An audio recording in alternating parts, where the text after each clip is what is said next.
ৰিন্তু বৰা বেহাৰবাৰী আউটপোষ্টৰ জনপ্ৰিয় চৰিত্ৰ ৰাকেশৰ আচল নাম। ৰিন্তু বৰাৰ জন্ম হয় নগাঁও জিলাৰ কৰৈয়ানীত চন 1987 27 আগষ্ট তাৰিখে।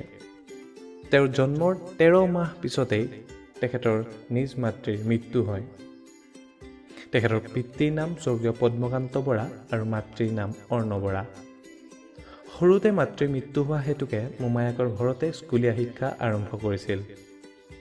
নগাঁও কলেজৰ পৰাই BA আৰু মাষ্টাৰ ডিগ্ৰী কমপ্লিট কৰে। প্ৰথম অৱস্থাত নাট প্ৰতিযোগিতাসমূহত অভিনয়ৰ জৰিয়তে অসমীয়া সাংস্কৃতিক জগতখনলৈ তেওঁ ভুমুকি মাৰিছিল।